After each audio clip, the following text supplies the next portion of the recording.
السلام علیکم، دس از ملک محمد اویس اور آپ دیکھ رہے ہیں اردو سٹوریز اینڈ واقعات بائی ملک محمد اویس۔ ناظرین، اس وقت میں موجود ہوں اپنے شہر کے پبلک پارک میں، لیکن ویسا نہیں ہے جیسے آپ سوچ رہے ہیں۔ یہاں میں پارک کی خستہ حالی پر ڈاکیومنٹری کرنے نہیں آیا، بلکہ روزانہ کی طرح ایک سبق آموز واقعہ لے کر آپ کی خدمت میں حاضر ہوا ہوں۔ تو کوئی ٹائم ضائع کیے بغیر چلیے شروع کرتے ہیں۔ ابن قیم اپنی کتاب میں لکھتے ہیں کہ ایک دفعہ میں ایک درخت کے نیچے بیٹھا ہوا تھا۔ وہاں میں نے دیکھا کہ ایک چیونٹی ایک ٹڈی کے پر کو لے جانے کی کوشش کر رہی تھی، لیکن نہ لے جا سکی۔ جب بہت دیر تک وہ بار بار کوشش کرنے کے باوجود پر کو لے جانے میں ناکام رہی تو وہ دوڑ کر اپنے کیمپ یعنی کہ بل کی طرف گئی۔ تھوڑی دیر گزری تھی کہ وہاں سے وہ چیونٹیوں کی ایک فوج لے کر اس جگہ پر پہنچی جہاں وہ پر پڑا تھا۔ یوں لگ رہا تھا کہ جیسے وہ چیونٹی ان فوجی چیونٹیوں کے ساتھ اس پر کو لے جانا چاہتی تھی۔ ابن قیم کہتے ہیں کہ ان چیونٹیوں کے پر کی جگہ پر پہنچنے سے پہلے ہی میں نے وہ پر اٹھا لیا۔ ساری چیونٹیاں مل کر اس پر کو تلاش کرنے لگیں۔ جب بہت دیر تک انہیں وہ پر نہ مل سکا تو باقی تمام چیونٹیاں اپنے کیمپ میں واپس چلی گئیں، لیکن ایک چیونٹی ابھی تک وہاں تلاش کر رہی تھی۔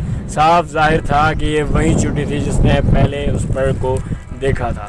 پھر میں نے کچھ دیر بعد پر دوبارہ اسی جگہ پر رکھ دیا۔ اس چیونٹی نے جب دوبارہ اس پر کو دیکھا تو واپس وہ اپنے کیمپ یعنی کہ بل کی طرف دوڑی، اور اس بار تھوڑی دیر کے بعد پہلے سے کچھ کم تعداد میں چیونٹیاں لے کر آ گئی۔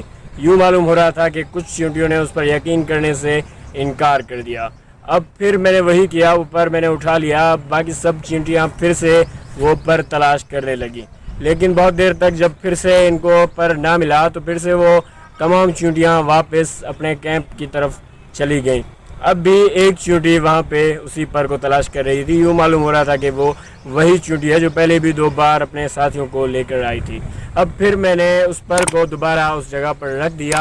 اب جب اس چیونٹی نے دیکھا تو پھر سے اپنی بل کی طرف دوڑی اور پھر سے کچھ دیر کے بعد واپس آئی، لیکن اس بار اس کے ساتھ کچھ زیادہ نہیں بلکہ صرف 7 چیونٹیاں تھیں۔ ویسے ہی جیسے کہ پچھلی تمام چیونٹیوں نے اس پر یقین نہیں کیا، 2 بار وہ ویسے ہی واپس ہو چکی تھی۔ اب پھر جب یہ 7 چیونٹیوں کی فوج آ کر اس پر کو تلاش کرنے لگی تو میں نے پھر سے وہی پر اٹھا لیا، تو پھر سے وہ چیونٹیاں تلاش کرنے لگ گئیں۔ جب انہیں پر نہ ملا تو ان 7 چیونٹیوں نے غصے سے مل کر اس پہلی والی چیونٹیوں کو مار ڈالا۔ یوں لگ رہا تھا جیسے اس چیونٹی کو انہوں نے جھوٹ کی سزا دی ہو۔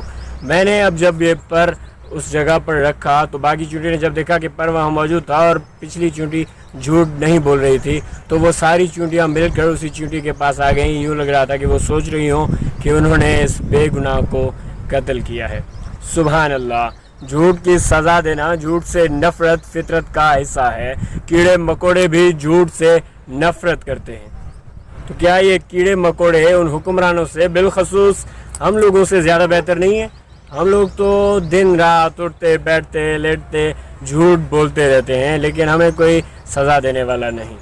اگر ہم بھی ان کیڑے مکوڑوں کی طرح اپنے حکمران اور ہم خود ان جھوٹے لوگوں سے دور ہو جائیں، ان سے دوری اختیار کریں، انہیں سزا دیں جو کہ ہماری شریعت نے اختیار کیا ہے، تو کیا ہی خوب بات ہو جائے۔